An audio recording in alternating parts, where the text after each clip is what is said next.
Partial differential equation की next topic जो है हम लोग पहुंचते हैं आज। पिछले पे हम लोगों ने 4 बिट्स पढ़ी थी, 4 बिट्स के बाद 2 फॉर्म और पढ़ा था। अब तीसरा, चौथा, पांचवा जो फॉर्म होगा उसके बारे में डिस्कस करना है। तो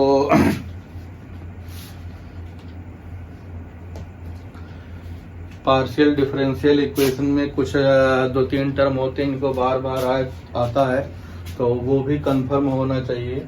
जैसे एक आता है कंप्लीट इंटीग्रल, क्या होता है। तो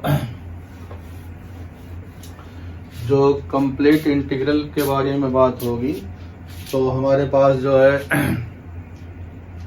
कई बार क्वेश्चन में रहता है सॉल्व, या दिया रहता है कि इंटीग्रल सोल्यूशन, सिंगुलर सोल्यूशन या सिंगुलर जो है integral does not exist, complete integral is not obtained directly, या जो होता है general integral is this one, general integral is obtained from 2 above relation या 3 अबव रिलेशन, इस टाइप से दिया होता है। तो ये 3-4 चीज जो आती है इसके बारे में जानना बहुत जरूरी है। सबसे पहले तो हमारे पास मेन टॉपिक है कंप्लीट इंटीग्रल। अगर हम लोग देखें तो इससे बताया तो हमने पहले भी है, लेकिन बार और डिस्कस कर दे रहे हैं। कंप्लीट इंटीग्रल जो होता है वो ज्यादा कुछ कॉम्प्लिकेटेड डेफिनेशन हमें नहीं बताना है। कंप्लीट सॉल्यूशन या कंप्लीट इंटीग्रल दोनों कह सकते हैं इसको हम लोग। तो relationship between x, y and z with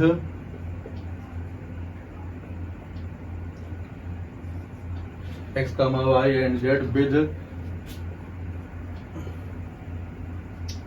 parameter a and b, ये हमारे पास जो होता है कंप्लीट इंटीग्रल के नाम से जाना जाएगा।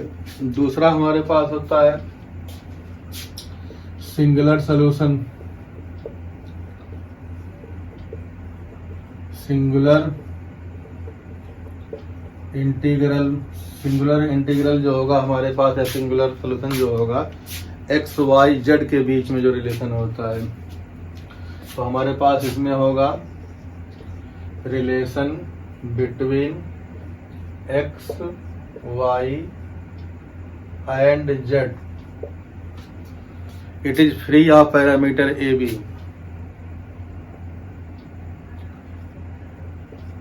It is free of parameter A and B। A और B से क्या होता है, फ्री होता है। फिर लास्ट वाला हमारे पास आता है जनरल सॉल्यूशन या जनरल इंटीग्रल। जनरल सॉल्यूशन जो होता है हमारे पास, जनरल सॉल्यूशन में जो होता है हमें B को हटाना पड़ता है इन टर्म ऑफ A। तो since f z x y z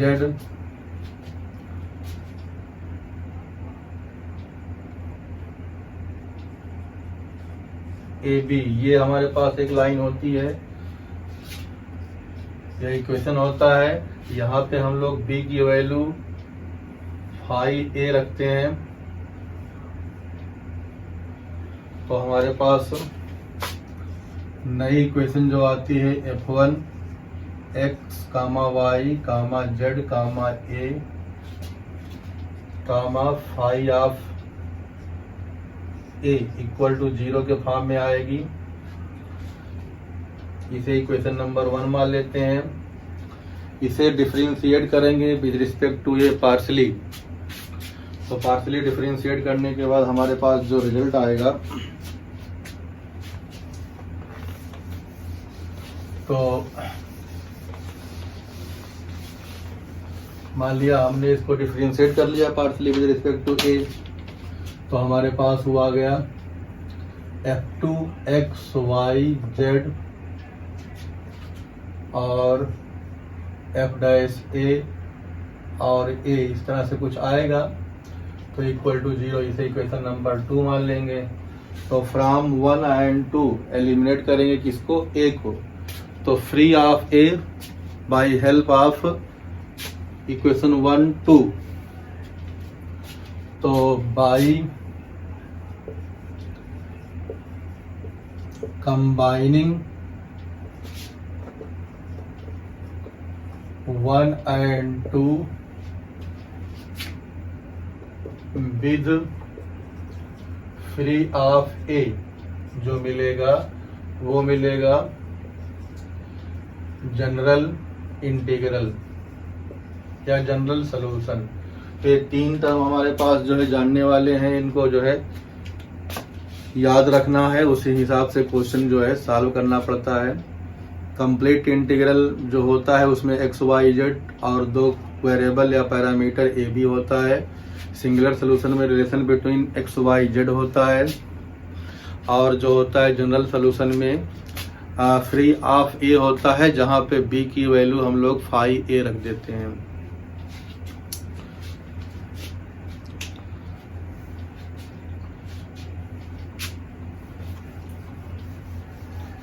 आगे हमारे पास देखो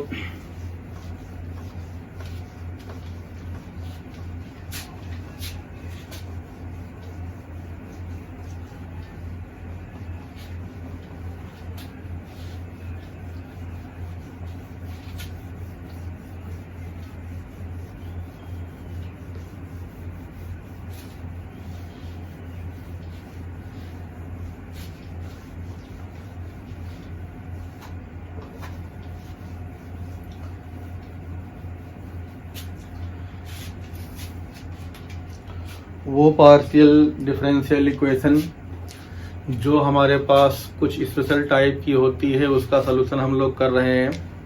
उस मेथड में हम लोगों ने पहले पढ़ा था चारपिट्स पार्शियल डिफरेंशियल इक्वेशन या बाय चारपिट्स मेथड, और उसके बाद पढ़ा था फिर partial equation f p Q equal to 0, फिर पढ़ा था एफ जेड पी क्यू। अब हम लोग पढ़ेंगे partial differential equation.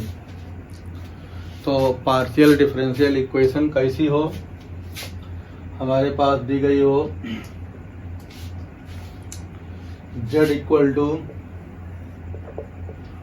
P x plus Q Y plus function of P q, इस फॉर्मेट की दी गई हो। जब इस फॉर्मेट की कोई पार्शियल डिफरेंशियल इक्वेशन दी गई हो, तो पहले स्टेप में हमारे पास होता है put p equal to a और q इक्वल टू b। तो हमारे पास जो है सुटेबल इंटीग्रल एक इसमें मिल जाता है। लेट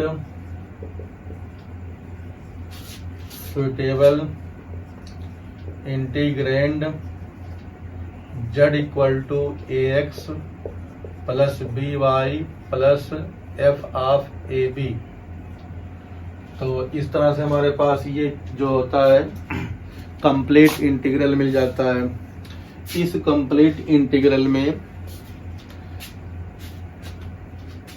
ए और बी को एलिमिनेट करके हम लोग सिंगुलर सॉल्यूशन निकाल लेते हैं, और b के प्लेस पे फाई a रख के फिर partially with respect to a differentiate करके जनरल सॉल्यूशन निकाल लेते हैं। तो अब ये जो होता है इस टाइप की इक्वेशन का जो है एक और नाम भी है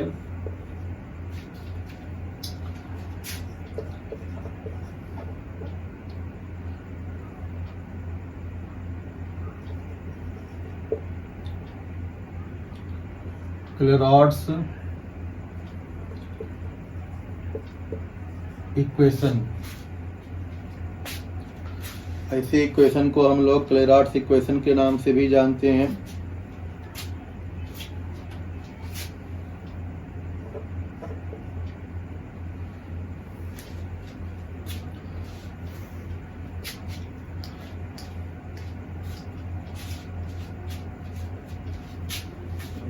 टेढ़ी मेढ़ी स्पेलिंग सब रहती है।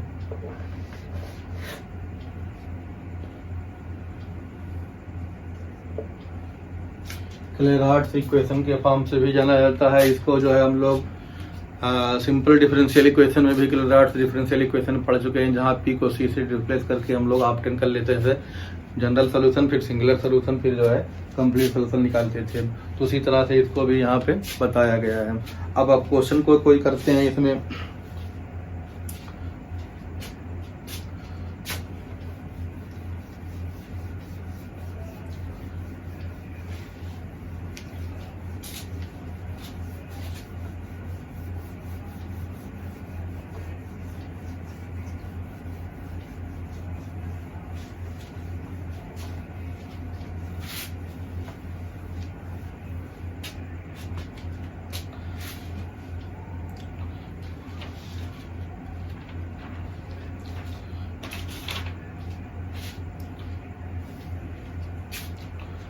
तो मान लिया हमारे पास कोई जो है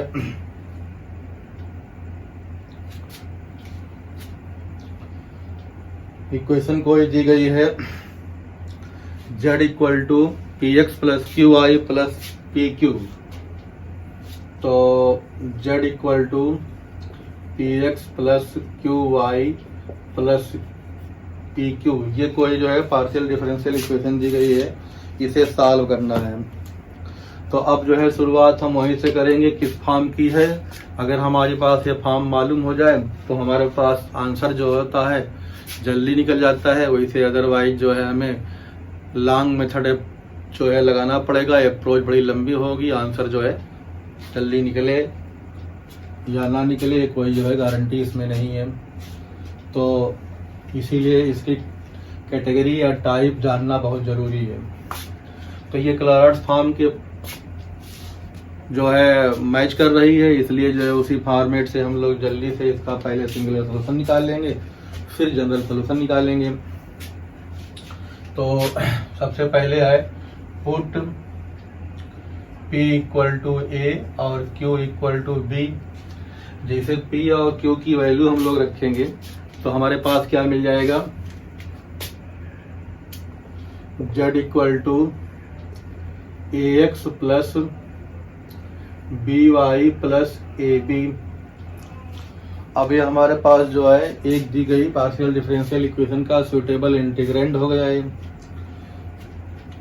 कंप्लीट इंटीग्रल हो गया। अब इस कंप्लीट इंटीग्रल को बारी बारी अलग अलग फॉर्मेट से जो है सॉल्व करके सिंगुलर सोल्यूशन और जनरल सोल्यूशन निकालेंगे। तो फॉर सिंगुलर सोल्यूशन, तो फॉर सिंगुलर सोल्यूशन, तो सिंगुलर सोल्यूशन के लिए जो हम लोग करेंगे तो differentiating with respect to a, तो क्या मिलेगा हमारे पास, देखो जब भी ए के रिस्पेक्ट में डिफरेंशिएट करेंगे तो z तो 0 हो जाएगा, ax का हो जाएगा तुम्हारे पास सिर्फ x, by का हो जाएगा 0, ab का हो जाएगा b। तो यहाँ से मिल जाएगा तुम्हारे पास b equal to minus x. इसी तरह से जब partially with respect to b differentiate करेंगे, differentiating with respect to b, तो देखो क्या मिलेगा, 0 equal to 0 plus y plus a implies a equal to minus y। a और b की वैल्यू हमें मिल गई। अब a b की वैल्यू वापस जो है कंप्लीट इंटीग्रल जो है इक्वेशन नंबर 1 इसे मानेंगे, तो वहां पे हम लोग रख देंगे। तो फ्रॉम 1, तो 1 में जैसे उसकी वैल्यू सब्स्टिट्यूट करेंगे तो हमारे पास कुछ इस तरह से जो है बनेगी आइडेंटिटी। तो हमारे पास हो जाएगा z इक्वल टू a के प्लेस पे रखेंगे माइनस एक्स वाई और b के प्लेस पे माइनस एक्स, तो ये तुम्हारे पास हो जाएगा माइनस एक्स वाई, ये वाला माइनस एक्स वाई और ये माइनस एक्स वाई और ये प्लस एक्स वाई। तो minus x y minus x y plus x y, एक एक्स वाई से एक एक्स वाई कैंसिल आउट होगा, तो implies x y plus z equal to 0। ये हमारे पास सिंगुलर सोल्यूशन हो जाएगा। ये क्या हो जाएगा, सिंगुलर सोल्यूशन हो जाएगा। फिर अब हम लोग दूसरा पार्ट जब करेंगे फॉर जनरल सॉल्यूशन, तो फॉर जनरल सॉल्यूशन जब हम लोग करेंगे तो let b equal to phi a, जहाँ पे फाई एक आर्बिट्ररी कांस्टेंट होता है, इस हिसाब से मान लेंगे। तो इस इक्वेशन 1 में जो रखेंगे तो हमारे पास यहाँ से मिल जाएगा z equal to A x plus y phi a plus a phi a, इसे इक्वेशन नंबर ए मान लेंगे। पार्शली डिफरेंशिएट करेंगे, इसे भी differentiate with respect to a, तो ये हमारे पास हो जाएगा 0 equal to x plus y phi dash a plus a phi dash a plus phi a, इसे इक्वेशन बी मान लेंगे। By eliminating a from equation a and b, क्या मिलेगा हमें? जनरल सॉल्यूशन मिल जाएगा। तो जनरल सॉल्यूशन और जो है सिंगुलर सॉल्यूशन दोनों हमारे पास यहाँ पे आ गए। तो अब जो है कुछ चीजें क्लियर हुई कि अगर हमारे पास क्लरेंट फॉर्म का हो p x plus Q y equal to function of P q दिया गया हो जेड इक्वल टू, तो हम लोग जो है ऐसे फॉर्म को सॉल्व करने के लिए इस तरह से कर सकते हैं। तो ये क्वेश्चन हमने किया, दूसरा भी क्वेश्चन देख लेते हैं।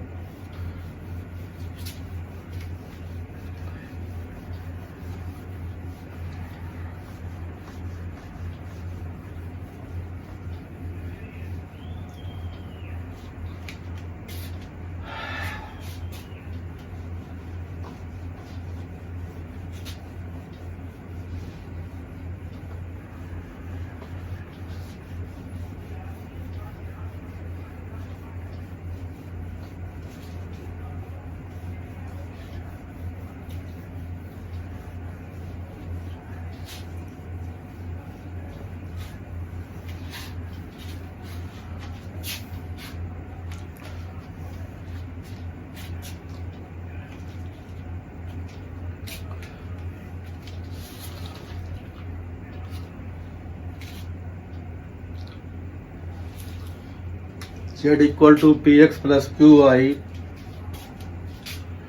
तो z equal to P x plus Q Y plus c under root 1 plus p square plus q square, solve this partial differential equation. तो अब जो है पहले जो क्वेश्चन अभी किया था हमने उसी फॉर्म का ये भी दिखाई पड़ रहा है।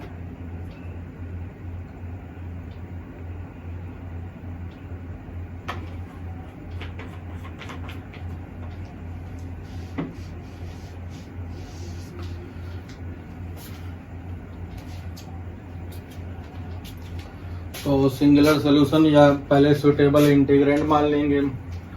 तो पुट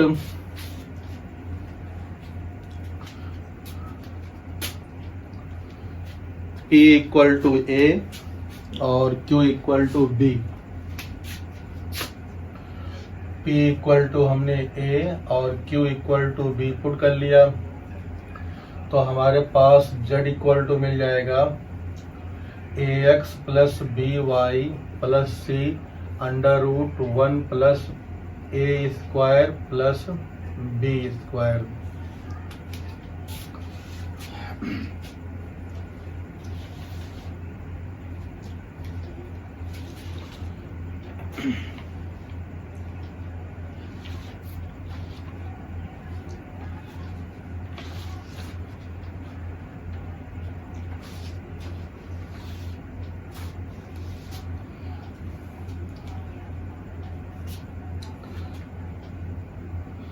अब सिंगुलर सॉल्यूशन के लिए तो differentiate with respect to a and b. अगर हम लोग a के रिस्पेक्ट में डिफरेंशिएट करेंगे तो ये 0 हो जाएगा, यहाँ x बचेगा, तो 0 इक्वल टू x प्लस 0, और यहाँ पे बचेगा 2ac, तो 2 नीचे से कैंसिल कर दें तो ac upon under root 1 plus a square plus b square हो जाएगा। तो यहाँ से हमारे पास मिल जाएगा 1 plus a square plus b square equal to a square c square x square. ये तो जो है हमारे पास विद रिस्पेक्ट टू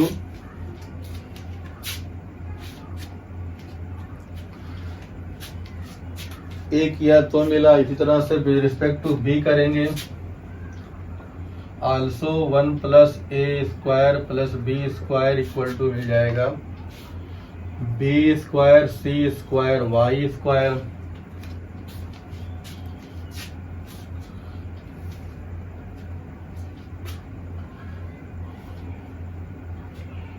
यहाँ एक्स स्क्वायर नीचे आएगा, यहाँ भी नीचे आएगा।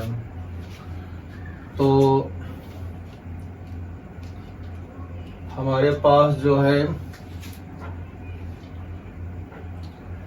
X square plus y square की जब वैल्यू निकालेंगे तो मिलेगा a square c square a square b square c square b square. इस एक्स स्क्वायर को यहाँ भेज दिया, इस वाई स्क्वायर को यहाँ भेज दिया, तो a square c square b square c square. अब दोनों के नीचे हो जाएगा हमारे पास 1 plus a square plus b square, तो c square minus x square minus y square की वैल्यू निकाल लें।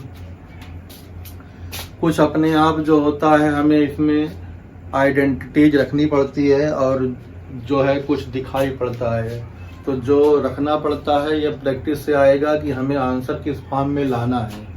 यह कहीं दिया नहीं है कि सी स्क्वायर में से एक्स स्क्वायर और वाई स्क्वायर माइनस करने पे जो है छोटा हो जाएगा।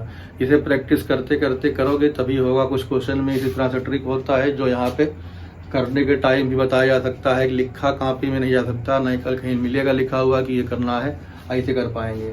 अब अगर c square minus x square minus y square करेंगे तो कुछ सिंप्लीफिकेशन हो जाएगा, छोटा टर्म आएगा जिससे हम आगे प्रोसीड कर सकते हैं, इसीलिए हमने किया। तो अब जब करेंगे तो हमारे पास सी स्क्वायर यहाँ आएगा, पूरी वैल्यू ये आ जाएगी।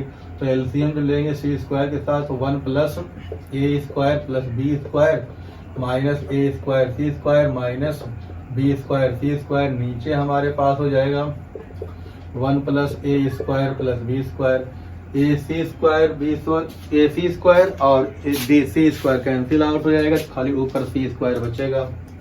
तो हमारे पास हो जाएगा 1 plus a square plus b square under root की वैल्यू अगर निकालेंगे तो ये मिल जाएगा तुम्हारे पास c upon under root c square minus x square minus y square. अब ये जो वैल्यू आई है इस वैल्यू से हमारे पास जो है ए और बी की वैल्यू निकालना इजी हो जाएगा। अब इस वैल्यू को में देखते हैं, under root a square plus b square की वैल्यू किसके बराबर है, a square c square upon x square. तो दोनों को इक्वेट कर दें। तो सिंस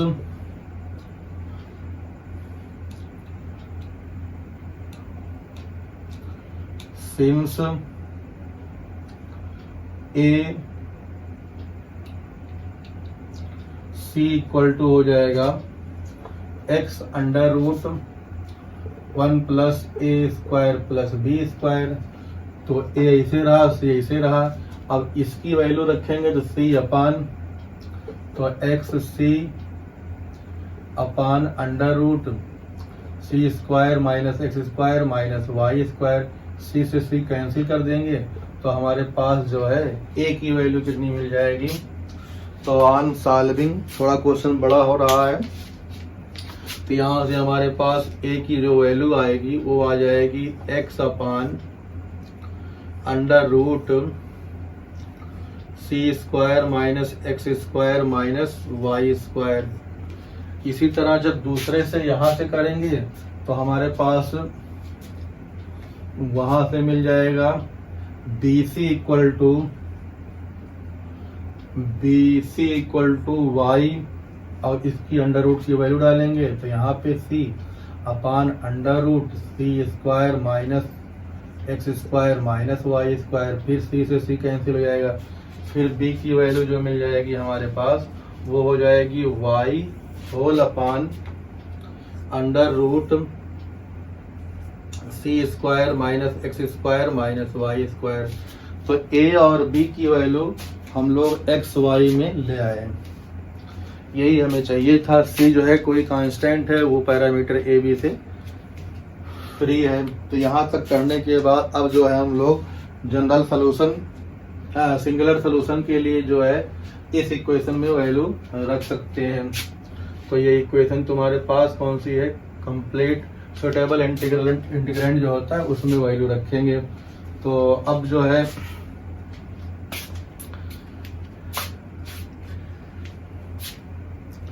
ये स्टेप क्लियर है, तो आगे ऊपर वाला हम हटा सकते हैं। हमारे पास इसकी ज़रूरत है, इसकी ज़रूरत है और इसकी ज़रूरत है। तो अब जो है हटाएं इसको, तो हमारे पास जो क्या मिलेगा, तो यहाँ से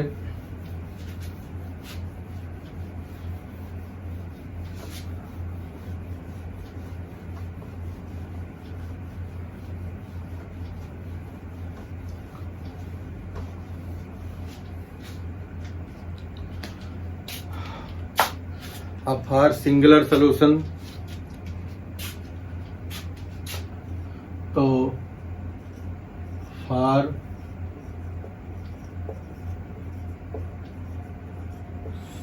सिंगुलर सॉल्यूशन तो क्या मिलना है सिंगुलर सॉल्यूशन के लिए, इसमें z इक्वल टू इक्वेशन 1 में रखेंगे तो हमारे पास हो जाएगा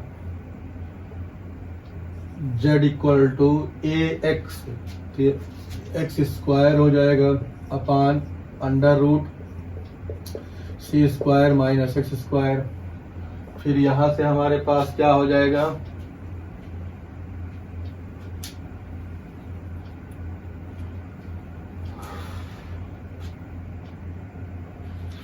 ये सब माइनस में होगा, साइन जो है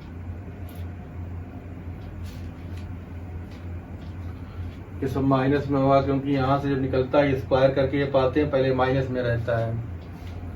तो यहाँ से हो जाएगा ये तुम्हारे पास माइनस में ये भी होगा और ये भी माइनस में होगा, y square upon under root C square minus x square minus y square, plus last में यहाँ पे जो वैल्यू डालेंगे C अंडर रूट इतनी, तो C ऐसे रहेगा, अंडर रूट इसकी जब डालेंगे हम लोग यहाँ पे तो पीछे जो लिखा था हमने तो वहाँ पे आ जाएगा तुम्हारे पास C square upon under root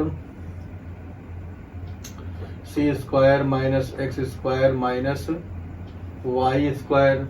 ऊपर वाले को जो है रिवर्स लिख दो तो ये हो जाएगा C square minus x square minus y square, सबका एलसीएम एक ही आएगा, C square minus x square minus y square, ये z हो गया। x अपान रूट एक्स को हम लोग रूट एक्स लिखते हैं, तो ऊपर की चीज जो है x है, नीचे तो रूट एक्स है, नीचे वाला कैंसिल होके ऊपर रूट जो है जंप कर जाएगा। तो हमारे पास यहाँ हो जाएगा z equal to under root C square minus x square minus y square, square दोनों तरफ कर देंगे और इसको जो है जनरलाइज कर देंगे। तो हमारे पास x square plus y square plus z square equal to क्या आएगा, C स्क्वायर। ये हमारे पास सिंगुलर सोल्यूशन आ जाएगा। तो सिंगुलर सोल्यूशन के लिए जो है हमने इस तरह से प्रोसीड करके इसका निकाल लिया। अब जो है सिंगुलर सोल्यूशन निकलने के बाद हमें जनरल सोल्यूशन निकालना पड़ेगा। जनरल सोल्यूशन निकालने के लिए हमारे पास ये इक्वेशन जो है इम्पॉर्टेंट है।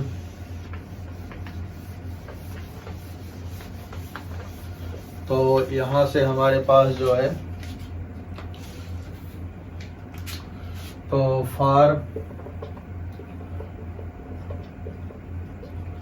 फॉर जनरल सोल्यूशन तो put b equal to phi a, तो हमारे पास हो जाएगा z equal to A x plus y phi a plus c under root 1 plus a square plus phi a square a. अब इसको जो है इक्वेशन नंबर ए मान लेंगे। क्या मान लेंगे? इसे इक्वेशन नंबर ए मानते हैं। अब इस इक्वेशन को पार्शियल डिफरेंशिएट करेंगे with respect to A.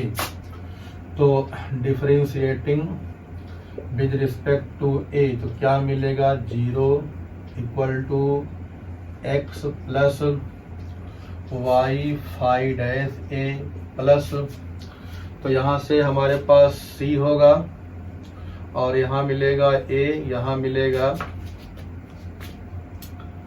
Five dash ए और एक मिलेगा फाइव ए, ये ब्रैकेट बंद, नीचे मिलेगा under root 1 plus a square plus five square a. इसे इक्वेशन नंबर हम लोग बी मान लेंगे। तो solving a and b we get general solution of partial differential equation. तो ये पार्शियल डिफरेंशियल इक्वेशन का जनरल सॉल्यूशन इस तरह से जो है हमारे पास निकल आएगा। अब ये हमारे पास जो था इस तरह से था, ढक्कन जाने तो कोई बात नहीं, कोई और क्वेश्चन इसमें देख लेते हैं।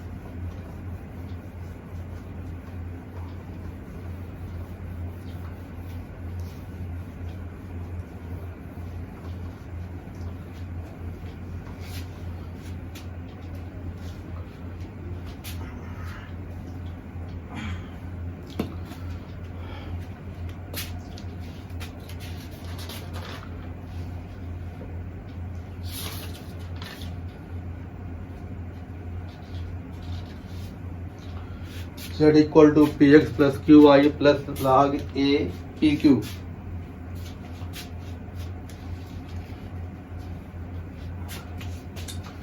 तो दिया गया है Z equal to P x plus Q Y plus log of P Q. तो ये भी उसी फॉर्मेट का है। तो P इक्वल टू ए और Q इक्वल टू बी रख के हम लोग जो है सुटेबल इंटीग्रेंट ऑब्टेन कर लेंगे। तो हमारे पास सुटेबल इंटीग्रेंट जो आ जाएगा Z equal to A x plus B Y plus log की प्रॉपर्टी से log A plus log B हो जाएगा। सिंपल सा प्रॉपर्टी है, log A B equal to log A plus log B होता है। अब इस दिए गए डिफरेंशियल इक्वेशन को या इंटीग्रेंड को विद रिस्पेक्ट टू ए और with respect to B differentiate करके सिंगुलर सॉल्यूशन ऑब्टेन करेंगे। तो differentiating with respect to A, अगर ए के रिस्पेक्ट में डिफरेंशिएट करेंगे तो 0, यहाँ पे x ये भी 0 प्लस 1/a। तो हमारे पास a की वैल्यू कितनी मिल जाएगी? -1/x मिल जाएगी। Differentiating with respect to b, अगर b के लिए करेंगे तो हमारे पास 0 प्लस y प्लस 1/b, तो implies b equal to -1/y। तो हमारा कॉन्सेप्ट क्या होता है? a और b की value in term of X Y निकालना होता है। तो हमने निकाल दिया। जिन केस में डायरेक्ट एक्स वाई की वैल्यू या ए बी की value in term of A B ना निकाल मिले और वहाँ पे ऐसा कुछ आ जाए जो मैथमेटिकल पॉसिबिलिटीज पे क्वेश्चन मार्क लगाए, तो हम लोग वहीं से लिख देंगे singular solution does not exist. ऐसा क्वेश्चन हमने पहले कराया है। F of P Q equal to 0 में सिंगुलर सोल्यूशन नहीं होता है। तो अब यहाँ से ये मिल गया, तो z इक्वल टू, इसे इक्वेशन नंबर 1 मानते हैं तो इसे इक्वेशन 1 में रखेंगे। तो z इक्वल टू यहाँ कितना मिल जाएगा -1, और यहाँ भी -1, और यहाँ कितना हो जाएगा ये, और इसमें वैल्यू रख दें या यहाँ पे रख दें प्लस log ऑफ 1/xy। तो ये तुम्हारे पास -2 हो जाएगा और ये ऊपर जाके माइनस हो जाएगा। तो z इक्वल टू हो जाएगा -2 माइनस log xy। तो log xy प्लस 2 माइनस z इक्वल टू 0, ये हमारे पास सिंगुलर सोल्यूशन हो जाएगा। क्या हो जाएगा ये? सिंगुलर सोल्यूशन या सिंगुलर इंटीग्रल हो जाएगा, इंटीग्रेंड या इंटीग्रल जो भी कहो, तो सिंगुलर सोल्यूशन मिल जाएगा। दूसरा पार्ट हमारे पास इसमें करना है जनरल सोल्यूशन के लिए। तो जनरल सोल्यूशन के लिए वही चीज लगानी है। तो जनरल सोल्यूशन के लिए इक्वेशन 1 का हमें यूज करना पड़ेगा। इक्वेशन 1 में तो फॉर जनरल सोल्यूशन या जनरल इंटीग्रल, तो let b equal to phi a, तो हमारे पास मिल जाएगा यहाँ से z equal to ax plus y phi a plus log a plus log phi a, partially differentiate with respect to a। तो imply 0 equal to x plus y, तो ऐसे रहेगा फाई डैश a हो जाएगा ये प्लस 1/a। अब यहाँ पे ऊपर आएगा फाई डैश और नीचे आएगा फाई a। इसे इक्वेशन नंबर a मानेंगे, इसे इक्वेशन नंबर b मानेंगे। By eliminating a from equation a and b, general solution जो मिलेगा वी गेट। तो जनरल सोल्यूशन भी मिल गया इसका और जो है सिंगुलर सोल्यूशन मिल गया। तो हमारे पास ये जो है क्लाराट्स फॉर्म या z equal to P x plus Q Y plus function of P Y के फॉर्म का कोई क्वेश्चन है ये होगा। अब अगले टर्म पे जो है दूसरा बताते हैं, दूसरे फॉर्म का।